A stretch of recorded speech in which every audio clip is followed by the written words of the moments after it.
혹시 천국과 지옥에 대해서 생각해 보신 적 있습니까? 사람들이 잘 생각하지 않는 주제죠. 자, 좋습니다. 만약 천국과 지옥이 있다면 여러분들은 어디에 갈 것 같습니까? 천국 갈 것 같습니까? 지옥 갈 것 같습니까? 그렇게 생각하시는 이유가 뭐지? 생각해 보신 적이 없습니까? 만약에 있다면 여러분들은 천국 갈 것 같습니까? 지옥 갈 것 같습니까? 여러분들의 생각은 어떻습니까? 예수님은 천국에 대해서 참 많이 말씀하셨습니다. 성경을 보면 천국에 대한 이야기가 많이 나옵니다. 우리의 삶이 이 땅에서 끝나지 않습니다. 죽으면 끝일 거라 여기지만 그렇지 않습니다. 죽으면 다음 세계로 들어갑니다. 죽음은 다음 세계로 가는 문이지요. 죽으면 둘 중에 한 곳에 가게 됩니다. 한 곳은 어디냐면은 하나님의 사랑과 은혜와 용서가 미치는 곳입니다. 그런 곳이고요. 반면에 다른 곳은 하나님의 사랑과 은혜와 용서가 미치지 않은 곳이 있습니다. 그 두 곳이 있어요.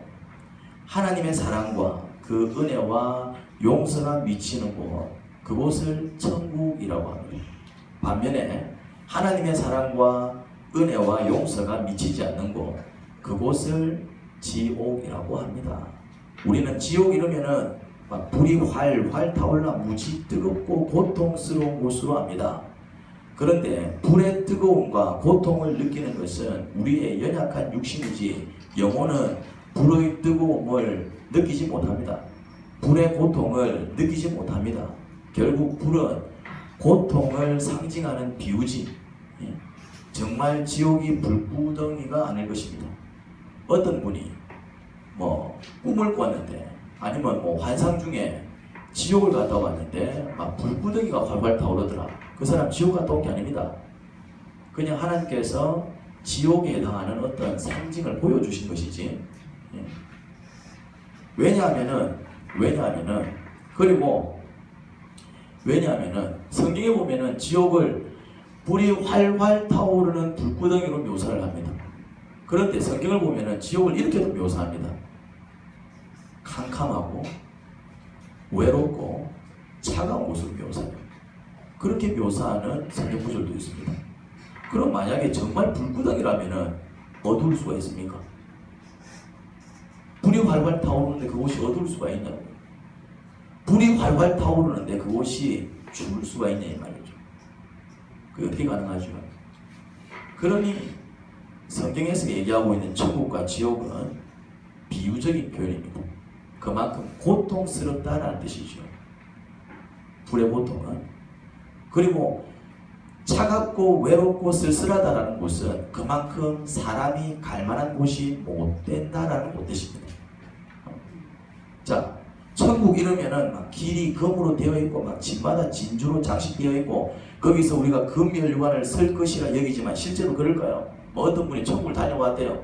갔더니 막 금으로 막 길이 펼쳐져 있고 막 은으로 막 문이 만들어져 있고 막 진주, 요한계시록에 보면 그런 상징 비유들이 나옵니다. 그런데 만약에 갔다 왔는데 그렇더라. 그 사람 천국 갔다 온 게 아닙니다. 그냥 천국은 영화로운 곳이다라는 것을 상징적으로 보여주는 어떤 꿈을 꾼 것이지 정말 천국을 갔다 온 것이 아닙니다. 왜 그런 줄 아십니까? 금은 이 땅에서는 의미가 있지 천국에서는 큰 의미가 없습니다. 그냥 금속이 지나지 않습니다. 그냥 금속이 지나지 않는다. 만약에 여러분들 철 가지고 막 집을 지어놨다. 그런 집도 좋은 집입니까? 아닙니다. 우리가 왜 금을 좋게 생각합니까? 돈이 되니까. 여러분들이 금을 좋아하는 이유는 금은 돈이 되기 때문에 그래요. 왜 진주를 좋아합니까? 진주가 뭔지 아십니까? 진주가 뭐지요? 진주는 조개의 상처입니다. 모래 알갱이가 들어가요. 그 모래 알갱이가 조개의 상처를 내게 되면은 조개는 자기 몸을 보호하기 위해서 어떤 분비물을 냅니다. 그 분비물이 쌓여가지고 뭐가 됩니까? 그냥 어떤 덩어리가 되는 거예요. 그냥 상처 덩어리다 이 말이죠. 여러분들이 상처를 입으면은 안에서 뭐가 나옵니까? 고름이 나온다 이 말이죠.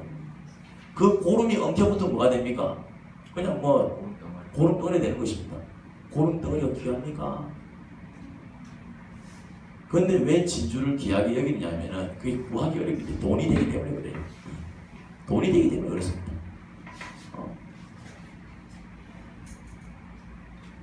정말 천국이 그런 것으로 장식이 되어 있을까요? 아니다 이 말이죠. 사람들이 그걸 너무 좋아하니까 천국을 설명할 때 천국은 좋은 곳이다라는 것을 설명하고 싶은데 어떻게 설명하면 이 사람들이 알아들을까? 보니까 진주를 너무 좋아하는 거야. 그러니까 진주로 꾸며져 있어. 그만큼 좋은 곳이야. 이렇게 비유적으로 표현을 하는 것입니다. 천국은 정말 화려하고 영화롭고 정말 좋은 곳이면 틀림없지만 금으로 지장되어 있지 않을 것입니다. 여러분, 천국과 지옥은 우리가 사는 이 땅과 차원이 다른 곳입니다. 그래서 우리가 쉽게 이해할 수 있는 세계가 아닙니다. 예수님께서 천국과 지옥에 대해서 참 많이 말씀하셨지만 천국은 이런 곳이야, 지옥은 이런 곳이야 이렇게 직접적으로 말씀하신 적이 없습니다. 언제나 어떻게 말씀하셨다고요? 비유로 말씀하셨어요. 천국은 이런 곳이야 하고 말씀하신 게 정말 어떤 실체를 드러내신 게 아니라 늘 비유로 말씀하셨어요. 비유로.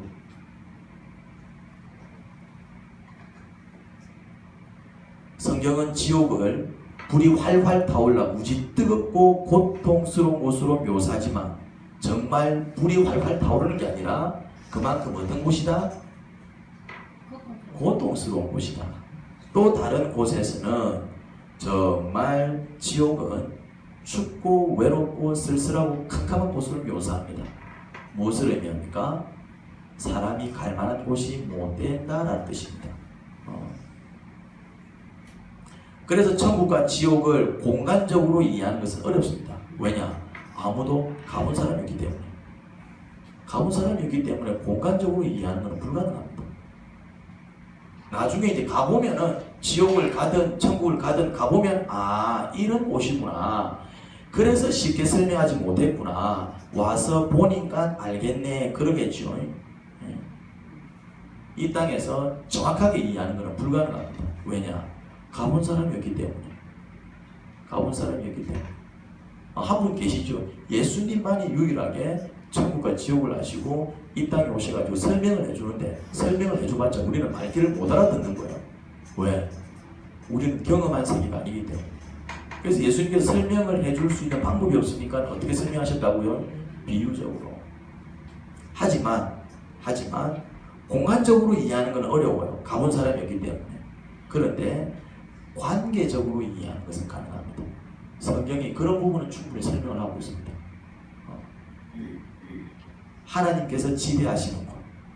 하나님께서 지배하십니다. 하나님께서 지배하시니까 그 좋으신 하나님께서 지배하시니까 어떨 것 같아요? 그 좋으신 하나님께서 지배하시는 곳 따뜻할 수밖에 없겠죠. 그리고 밝을 수밖에 없겠죠. 좋을 수밖에 없겠죠. 그런 곳을 뭐라고 부른다고요? 그런 곳을 천국이라고 부르는 거예요. 반면에 하나님의 사랑과 용서와 은혜가 미치지 않는 곳, 그곳을 뭐라고 부른다고요? 지옥이라고 부른대요. 고통스럽고 끔찍스러운 곳입니다. 여러분, 어두운 게 딴 게 아니잖아요. 뭐가 어두운 것이죠? 빛이 없으면 어두워요. 그렇지 않습니까? 어둠이라는 게 딴 게 아닙니다. 빛이 없으면 그냥 그 상태가 어둠이에요. 여러분, 추운 게 딴 게 아닙니다. 온기가 없으면 춥잖아요. 추운 게 딴 게 아니에요. 아무리 추운 날씨에도 활활 타오르는 난로가 내 앞에 있으면 어떻습니까? 몸이 살살 녹지요. 추운 게 딴 게 아닙니다. 온기가 없으면 추워요. 그런데 하나님은 무엇입니까? 하나님은 빛이십니다. 하나님은 무엇입니까? 하나님은 사랑이시잖아요. 그런 하나님께서 다스리시는 곳은 어떨까요? 밝겠죠. 따뜻하겠죠. 포근하겠죠. 반면에 하나님의 사랑과 은혜와 용서가 미치지 않는 곳은 그 반대가 될 것입니다. 그래서 천국과 지옥은요, 사실은 죽은 다음에 가는 게 아니에요. 천국과 지옥은 죽은 다음에 가는 게 아닙니다. 사람들이 죽어서 천국 간다, 죽어서 지옥 간다라고 얘기를 하는데 아닙니다. 사실은 이 땅에서부터 시작해요. 내가 하나님의 사랑과 은혜와 용서를 받으며 살아간다면 나는 지금 어디서 살고 있는 거라고요? 천국에서 살고 있는 것입니다. 비록 이 땅에서 살고 있어도 내가 하나님의 사랑을 맛보고 하나님의 은혜를 맛보고 하나님의 용서를 맛본다면은, 그 안에서 살아간다면은, 비록 내가 살아가는 이 세상이 험난한 세상이어도 나는 지금 어디 속에서 살아가는 거라고요? 천국 속에서 살아가는 것입니다. 반면에 하나님의 사랑을 거부하고 그 은혜를 거부하고 그 용서를 거부하며 살아간다면 사는 게 지옥 같을 것입니다. 그래서 이 땅에서 천국처럼 살다가 죽으면 들어가는 곳이 어디라고요? 천국입니다.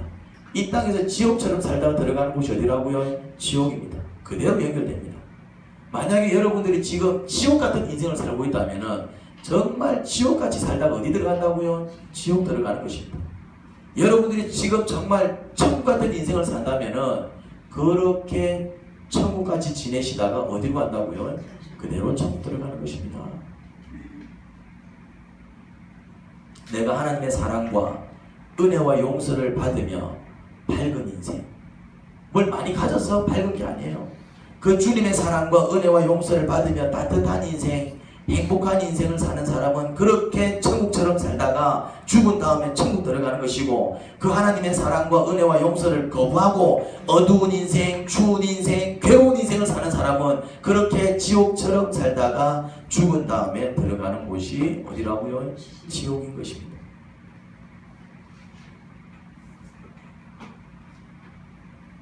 여러분들이 살면서 정말 행복한 순간이 있었을 겁니다. 그런 적 혹시 없습니까? 살면서 정말 행복한 순간이 있었을 거예요.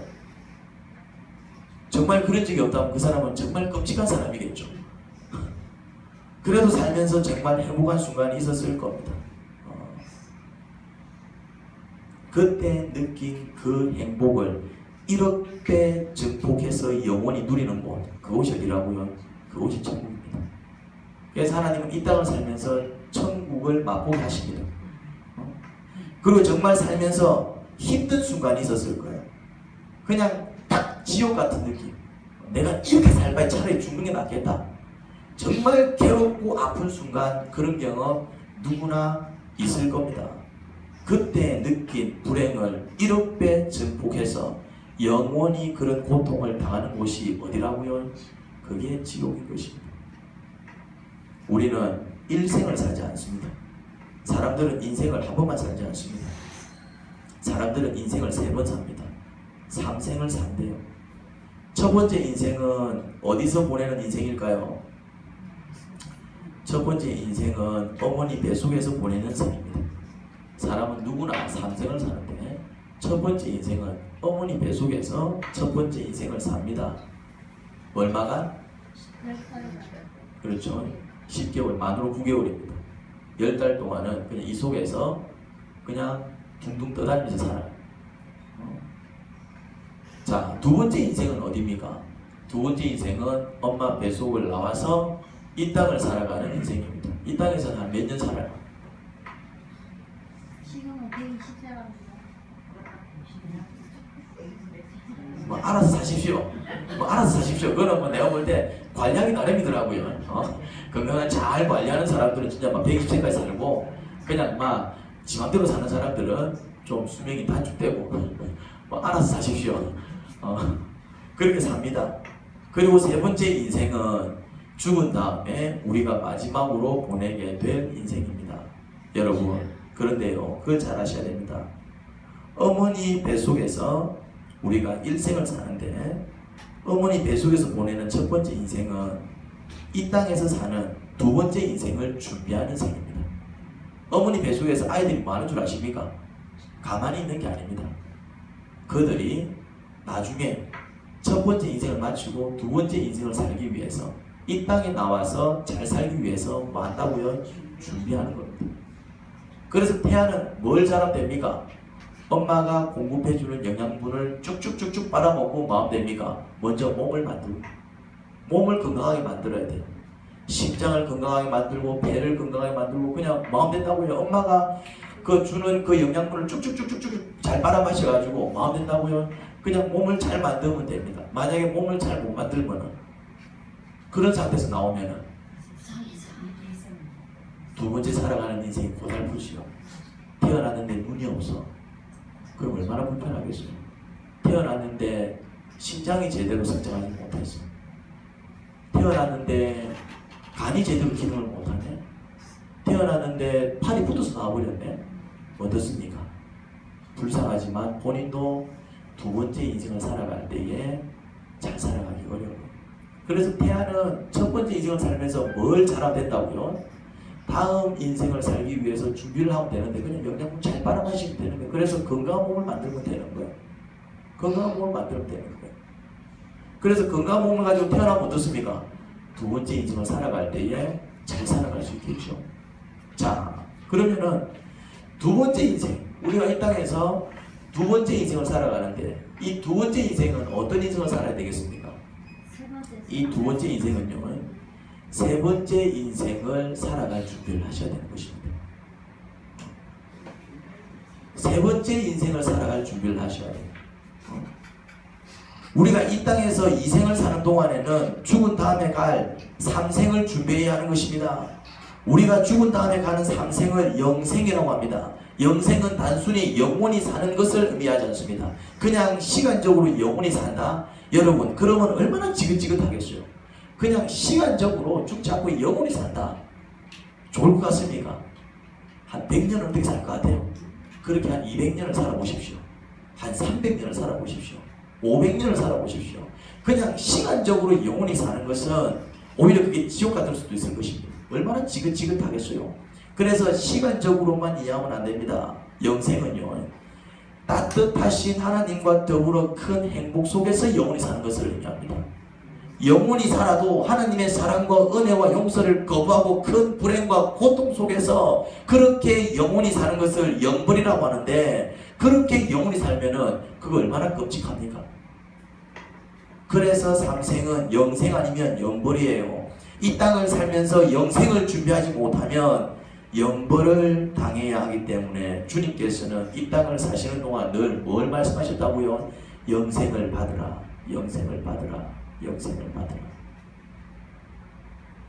그런 천국, 그러면 우리가 천국 갈 수 있도록 인생을 준비해야 되는데, 그런 천국, 어떤 사람이 그런 천국에 가게 될까요? 그리고 그런 지옥, 어떤 사람이 그런 지옥에 가게 될까요? 그런 천국을 많은 사람들은 착하게 살면 가는 줄 압니다. 그래서 그렇게 착하게 살지 못한 사람은 아유, 나 같은 사람이 어떻게 천국 가겠어? 지가 생각해도 별로 착하게 못 산 것 같아. 그리고 나름대로 남에게 피해주지 않고 착하게 산 사람은 이렇게 얘기하겠죠. 천국과 지옥이 있는지 잘 모르겠지만 혹 있다면 그렇게 나쁜 짓 하지 않고 살았으니, 그래도 내가 남들한테 피해주지 않고 나름대로 착하게 살았으니 만약에 천국과 지옥이 있으면 나는 천국 안 가겠냐, 그렇게 말씀을 합니다. 그런데 성경은 완전히 다르게 말하지요. 에베소서 2장 8절 9절입니다. 여러분들이 한번 읽어볼까요? 제가 읽었던 본문인데 다 같이 한번 읽어보겠습니다. 시작. 여러분은 믿음을 통하여 은혜로 구원을 얻으셨습니다. 이것은 여러분에게서 난 것이 아니요 하나님의 선물입니다. 비밀에서 난 것이 아닙니다. 그러나 왕으로 가져가셨습니다. 그렇죠. 하나님의 선물, 구원을 뭐라고 얘기합니까? 구원은 하나님의 선물이다, 이렇게 얘기하고 있습니다. 선물의 특징이 뭐지요? 선물은 공짜입니다. 공짜로 받아요. 일하고 받으면 그건 선물이 아니죠. 대가입니다. 그냥 노동의 대가입니다. 좀 잘 봐주세요 하고 주는 것은 뭡니까? 그건 뇌물이죠. 선물은 정말 사랑해서 가치 있는 것을 거저 주는 것을 선물이라고 합니다. 자, 그러면 은혜가 뭘까요? 여러분들이 은혜로 구원을 받는다 했는데 은혜가 뭘까요? 이 값없이 주는 사랑을 은혜라 그럽니다. 조건 없이 주는 사랑을 은혜라고 얘기합니다. 예로 뭐가 있을까요? 부모님의 은혜라고 얘기합니다. 부모님의 사랑은 그냥 이렇게 거저 주는 사랑, 조건 없이 주는 사랑. 그래서 부모님의 사랑을 뭐라고 부른다고요? 부모님의 은혜라고 부릅니다. 여러분, 부부간의 사랑은 은혜라고 얘기하지 않습니다. 그냥 부부간의 사랑이라 그러지 그걸 은혜라고 얘기하지 않습니다. 왜 그럴까요? 부부간에는 서로 사랑해도 뭐가 많이 들어가는 줄 아십니까? 계산이 많이 들어갑니다. 내가 이만큼 사랑해줬으니까 니도 나를 이만큼 사랑해줘. 네가 나를 이렇게 해주면은 나도 널 이렇게 해줄 거야. 서로 사랑한다 그러지만은 부부간에는 알게 모르게 뭐가 많이 들어갑니까? 계산이 많이 들어갑니다. 그래서 부부간의 사랑을 은혜라고 얘기하지 않습니다. 여러분, 여러분에게서 난 게 아니다라는 말씀이 나와요. 무슨 말입니까? 우리 스스로 천국에 갈 수 없다라는 얘기입니다. 왜 우리는 스스로 천국에 갈 수 없는 것일까요? 아무도. 그 이유는 모든 사람들이 다 뭐기 때문이다? 죄인이기 때문이에요. 큰 죄인이냐 작은 죄인이냐, 죄를 많이 지었느냐 적게 지었느냐, 그 차이는 있어도 죄 안 지은 사람은 한 명도 없습니다. 근데 이렇게 말할 때 억울하게 생각하는 사람들이 있어요. 나는 참 남에게 어떤 피해도 주지 않고 나름대로 착하게 살아왔는데 내가 왜 죄인이야? 그렇게 이야기하는 사람들이 억수로 많아요. 맞습니다. 착하게 사셨습니다. 그리고 이렇게 얘기합니다. 나는 법 없이도 살 사람인데. 무슨 말입니까? 법을 잘 지키며 살아갔다는 얘기겠죠. 자, 이 사람이 얘기하는 법은 어떤 법을 얘기합니까? 나라법을 얘기합니다. 나라법. 이 나라에서 제정한 법. 살인하지 마라. 살인 안 저지릅니다. 도둑질하지 마라. 한국에서 어떤 할머니가, 옛날 할머니들은 이렇게 남자 갓난아기를 보면은 하는 행동이 있습니다. 할머니들이 잘하는 행동이 뭐였죠? 옛날 할머니들이.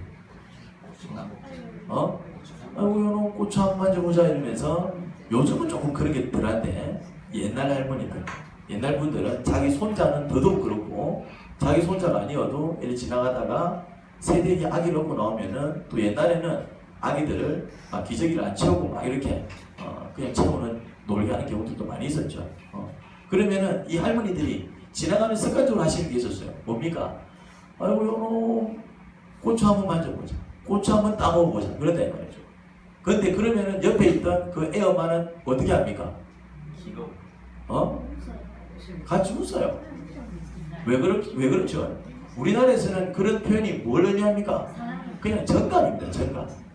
그냥 옆에 지켜보는 엄마도 어떻게 생각하냐면, 우리 애를 정말 귀여워해 주는구나 이렇게 생각한다 이 말이죠. 여러분, 근데 이 똑같은 행동을 여러분들이 미국에서 한번 해보십시오. 미국에서 어이구 장군감이네, 어이구 고추 한번 만져보자 하고 여러분들이 손만 가져다 보십시오. 어떤 일이 벌어진지 아십니까? 여러분들 구속됩니다. 그게 뭔지 아십니까? 아동 성추행입니다. 성추행은 미국에서는 좀 엄격하게 다루지만은 아동 성추행은 죄질이 더 심각합니다. 일반 성추행보다 아동 성추행은 법 자체가 굉장히 엄격합니다. 아니, 왜 똑같은 행동이 한국에서는 정감 어린 표현인데 미국에서는 그게 아동 성추행 법이 되어가지고 구속되죠. 뭐가 다르기 때문에? 법이 다르기 때문에 그렇습니다. 법이 달라서 그래요. 나는 법을 잘 지켜 하는 사람, 그 사람이 생각하는 법은 주로 나라 법입니다. 그래요. 사람을 찔러 죽인 적이 없습니다. 그 얘기를 하는 거예요. 남의 물건을 훔친 적이 없어요. 그 얘기를 하는 거예요. 법을 한 적이 없어요. 그래서 자신을 법 없이도 살 사람이라고 생각을 한 것 같아요. 그런데 나라법 위에 뭐가 있습니까? 도덕법이 있습니다. 어떤 사람이 나이든 어머니한테 함부로 행동합니다. 나이든 어머니한테 함부로 행동합니다. 어머니 잔소리 좀 그만하소. 내가 엄마 때문에 인생이 이렇게 꼬여있다. 언제까지 잔소리할 텐데 내 인생 내가 살아가게 되면 나도 알아 라고 얘기할 때 그 사람 깜빡 갑니까 안 갑니까? 안 갑니다. 깜빡 안 갑니다. 법을 어기지 않았어요. 그런데 동네 사람들은 그 청년을 향해서 뭐합니까? 손가락질합니다. 저기 아들이가, 저기 인간이가, 저기 엄마한테 할 짓이가. 이 사람은 나라 법을 어기지 않았습니다. 그래서 감옥 가지 않습니다. 이 사람 얘기할 겁니다. 나는 죄 지은 적 없다고. 그런데 사람들은 이 사람을 칭찬합니까? 욕합니까? 왜 욕합니까? 죄 지은 적 없는데? 죄 지은 적이 없는데 뭘 잘못했다는 얘기입니까? 이 사람이 엄마를 때린 것도 아니고. 다른 법을 적용하고 있죠. 어떤 법을 적용하고 있습니까? 윤리법을 적용하고 있다는 말이죠. 저게 인가이가. 사람들이 저게 인가이가라고 얘기할 때 적용하는 법이 뭐라고요? 나라법이 아닙니다. 나라법 위에 있는 윤리법을 적용합니다. 사람들한테 손가락질을 당하죠. 그 사람은 나라법을 어긴 게 아니라 감옥에 들어가지 않을 겁니다. 엄마를 때린 것도 아니고 엄마를 찔러 죽이지도 않았기 때문에. 윤리법을 어겼기 때문에 사람들에게 손가락질을 당할 겁니다. 그런데요, 이 도덕법 위에 하나님의 법이 있습니다. 하나님께서 모든 인간들을 죄인이라고 규정할 때 적용하는 법은 나라법이 아닙니다. 하나님이 너희들은 죄인이야라고 규정할 때 규정하는 그 법의 기준은 도덕법도 아닙니다. 하나님의 법입니다. 여러분, 우리가 살면서 말로 얼마나 많은 사람들에게 상처를 주는지 모릅니다. 여러분들이 살면서 많은 상처를 준 거 아십니까? 네. 모릅니다. 사람은 자기가 상처를 준 거 모릅니다. 왠 줄 아십니까?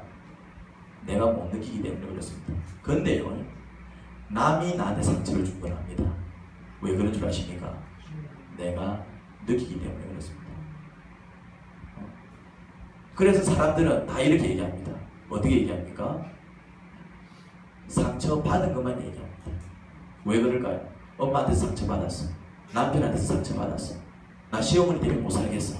사람들은 뭐만 얘기한다고요? 자기가 상처받은 것만 얘기합니다. 왜요? 그건 자기가 고스란히 느끼기 때문에 그렇습니다. 근데 자기가 상처를 준 건 얘기하지 않습니다.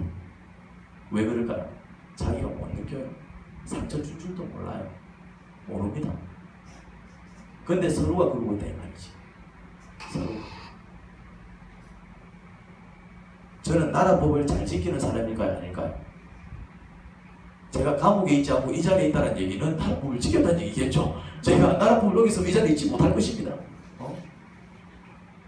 저는 나라법을 잘 지키는 사람 중에 한 사람입니다. 저도 법 없이 살아가는 사람 중에 한 사람이에요. 자, 두 번째입니다. 제가 윤리법을 잘 지키는 사람일까요? 아닐까요? 어떻게 합니까? 어떻게 하면 고개를 끄덕끄덕거리십니까? 이제 나가서 내가 받는 평판을 들어보면 되겠죠. 사람들이 나를 욕하는 사람이 많으면 나는 정말 윤리적이지 못한 사람일 것이고, 나를 존경하고 그래도 참 쟤 효자야, 쟤 착해, 참 저 사람 괜찮지, 좋은 목사야, 나를 칭찬하는 사람들이 많으면은 저는 윤리적으로도 잘 살고 있는 사람일 것입니다. 그런데 나가보니까 욕하는 사람도 간혹 있지만은 칭찬하는 사람들이 훨씬 더 많은 것을 보면은 저는 나름대로 윤리법도 잘 지키는 사람인 것 같아요.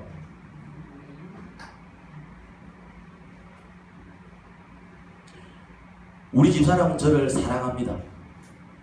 제가 그걸 확인했어요. 아, 이 여자가 나를 사랑하는구나. 물론 저는 우리 집사람을 사랑합니다. 여러분들이 우리 집사람한테 사모님, 목사님 어때요? 괜찮아요? 좋은 목사님이에요? 남편으로서 괜찮아요? 집에서 잘해줘요? 물어보면 우리 집사람이 뭐라고 얘기할 것 같아요? 그냥 웃습니다. 왜 그럴까요? 저한테 당한 게 많기 때문일 것입니다. 우리 집사람이 이전 일입니다. 아파서 제가 안수기도 해주면은 아파서 제가 이렇게 기도를 해주면은 아, 하나님 고쳐주십시오. 앞으로는 좀 자기 몸을 잘 관리하게 하시고 운동 좀 하게 하시고 좀 스스로 자기 몸을 좀 잘 챙길 수 있도록 도우시며 어쨌거나 이 아픔은 고쳐주십시오. 제가 이제 그렇게 기도해 주려고 이렇게 손을 얹으면 항상 하나님께서 뭐라고 말씀하셨다고요? 제가 이 간증을 많이 했는데 네 때문에 아프다. 그럼 네가 잘해라. 늘 그런 말씀이 들려왔었어요. 저는 이해가 안 됐죠. 내가 우리 집사람한테 뭐 했길래? 근데 뭐 했는 줄 아십니까?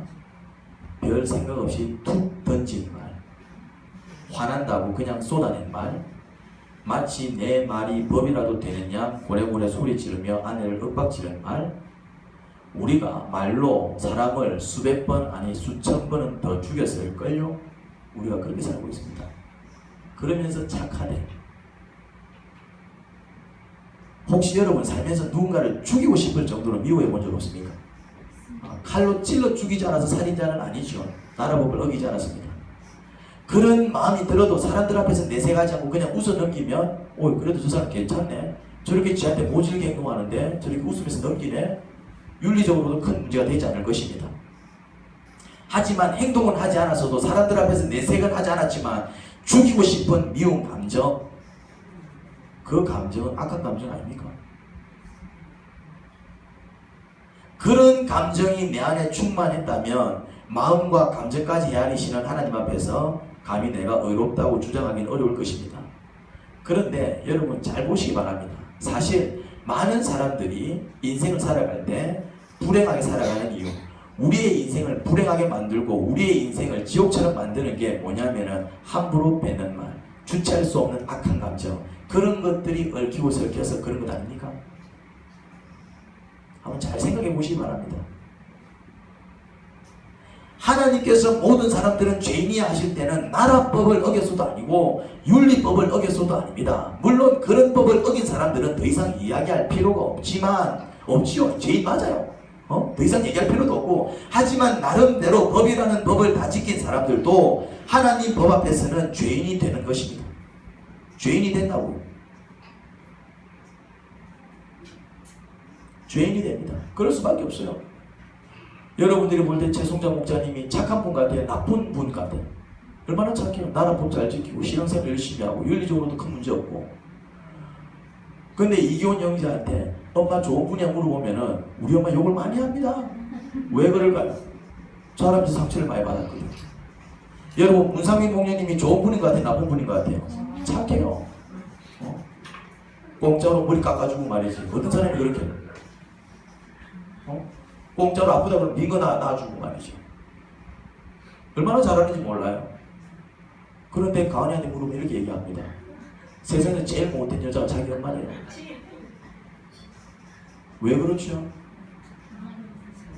상처를 줬기 때문에 그럽니다. 상처를 줬기 때문에. 우리가 좋은 사람 맞아요. 그런데 하나님 보시기에는 죄인이다 이 말이죠. 왜? 자식들한테 상처 준 죄인이다 이 말이죠. 사랑하는 사람한테 상처 준 죄인이다 이 말이죠. 뭘로? 말로. 악한 감정으로. 선행이 100점이 돼야 천국에 갈 수 있다 합시다. 그러면 우리는 몇 점 정도 받을까요? 90점? 85점? 100점에서 단지 몇 점 부족해서 천국 못 가는 게 아니에요. 10점, 20점, 어떤 사람은 0점, 그런 점수로 못 갑니다. 우리끼리는 법 없이 살 사람인지 몰라도 하나님 앞에서는 그 점수가 너무나도 턱없이 부족합니다. 죄송하지만 천국은 우리의 자격으로 갈 수 있는 곳이 아닙니다. 그래서 하나님께서 구원을 우리에게 뭐로 주셨다? 선물로 주신 거예요. 너가 스스로 못 오니까네 선물로 주셨다 이 말이지. 선물로. 그래서 하나님께서 구원을 우리에게 선물로 주신 겁니다. 그런데 이런 의문이 생깁니다. 우리 스스로 천국에 갈 수 없어서 하나님께서 우리에게 그 구원을 선물로 주신 것은 참으로 감사한데 하나님은 공의로우신 분이잖아요. 재판관이 그러면 안 되잖아. 죄인의 죄를 묻지 않고 죄수를 천국에 보내는 것은 옳지 않은 행동 아닙니까? 이런 의문이 듭니다. 하나님께서 그렇게 하시면 안 되는 거 아닙니까? 나라법도 법을 어기면 재판을 통해서 형벌을 정해 범죄자를 벌하는데 그게 공인데 하물며 하나님은 공의로운 재판관이시라면서 어찌 죄인들의 죄를 묻지도 않고 따지지도 않고 천국에 보내지요. 그건 사랑은 되겠지. 사랑은 되겠지만 공의는 아니잖아요. 그런 의문이 듭니다. 여러분, 한 의로운 임금님이 한 나라를 다스리고 계셨어요. 정말 그분은 의로운 임금이었어요. 나라를 정말 법대로 다스리는 아주 공의로운 임금이었습니다. 얼마나 정의로우냐면은 정말 잘못한 사람은 그 사람이 어떤 사람이든 엄히 벌을 해서 다시는 그러한 죄를 짓지 못하도록 엄하게 벌하시는 임금님. 그런데 뭔가 이렇게 잘하고 이렇게 이제 업적을 세우면은 그 사람이 누구든지 간에 그것을 칭찬하고 상을 주는 그런 공의로운 임금님이 계셨어요. 그러니까 그렇게 공의롭게 나라를 다스리니까 나라가 평온한 거예요. 잘못한 자를 엄히 벌하시고 잘한 자를 엄히 칭찬하니까 나라를 너무 잘 다스리는 거예요. 이게 백성들이 정말 존경하고 따르는 거예요. 잘못해도 벌을 잘 받는 거예요. 지가 정말 잘못했기 때문에. 저 사람은 정말 잘못한 사람을 벌하고 잘한 사람을 칭찬하는 그런 임금으로 이미 쫙 평판이 나 있기 때문에. 근데 또 보니까 이 임금님이 굉장히 효자네. 엄마한테 그렇게 잘한대. 나이든 그 어머니를 어찌나 잘 모시는지. 자기가 굳이 안 가도 되는데 신하들 많잖아요. 그런데 직접 늘 어머니를 찾아뵙고 잘 지내시는지 말벗이 되어드리고 그 소문이 쫙 나버렸네. 사랑 많은 임금님이셨습니다. 그런데 그 나라에 어기면 40대 채찍을 때리는 법이 있었대요. 이제 어기면 40대 채찍을 맞게 되는 이제 그런 어떤 법이 있었나 봐요. 앞불사. 그런데 임금님 어머니가 그 법을 어긴 거예요. 조사를 해보니까 진짜 그 잘못을 저지른 거예요.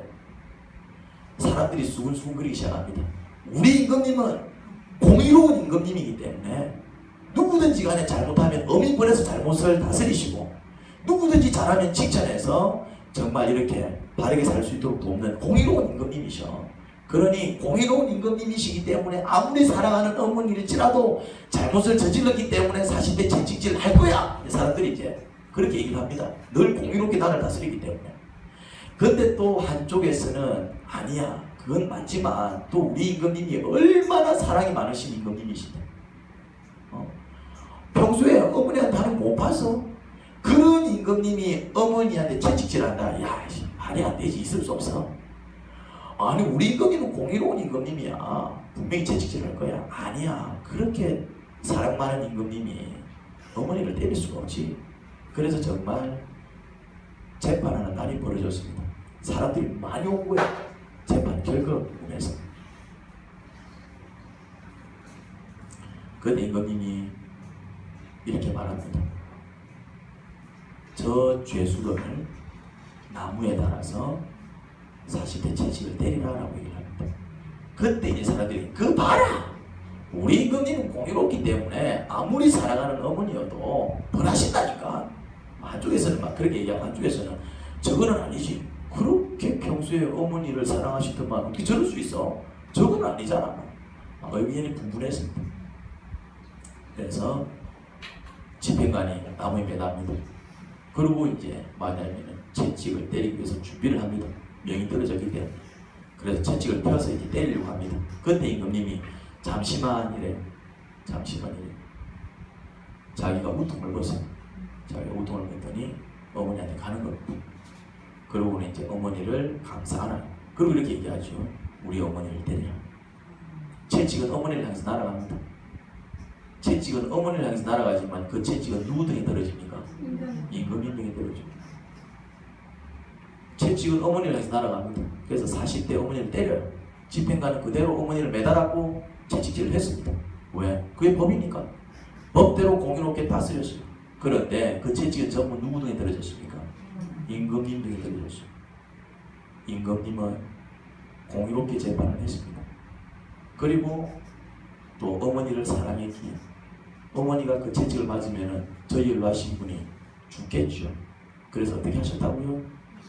자기가 어머니를 그냥 감사하는 거예요. 그 채찍이 자기 등에 떨어지도록. 예수님께서 세상에 오신 이유가 그렇습니다. 우리가 받아야 할 벌을 대신 받기 위해서 오셨지요. 이사야 53장 6절에서 우리는 다 양 같아서 그릇 행하여 각기 제 길로 갔거늘 하나님은 우리 모두의 죄악을 그에게 담당시키셨도다. 그가 누구지요? 예수님이십니다. 예수님은 자기 죄 때문에 십자가에서 처형을 당하신 게 아닙니다. 물론 표면상으로는 그 당시의 종교 지도자들에게 밉보여 모함을 당해 십자가에 달렸지만은 예수님께서 십자가에 달려 돌아가신 진짜 이유는 저와 여러분의 죄값을 대신 치르시기 위해서 우리를 대신해서 벌을 받으신 겁니다. 예수님께서 십자가상에서 7말씀을 하셨습니다. 마지막 말씀은 테텔레스타이, 이 말은 상업 용어인데요. 다 갚았다 이 말이에요. 다 갚았다.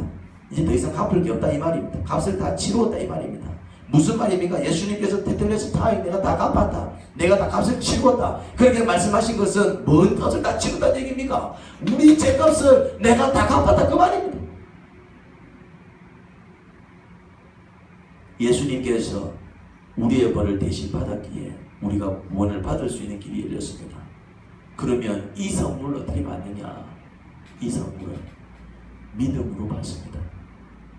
믿음으로 구원을 받는다 할 때 우리가 믿어야 할 것은 하나님께서 나의 죄값을 대신 치르시기 위해 아들 예수님을 보내주셨고 그 아들 예수님은 나의 죄값을 대신 치르시기 위해 나를 대신해서 매 맞고 피 흘리시고 살찌기시고 그렇게 십자가에서 돌아가심을 믿는 것이요.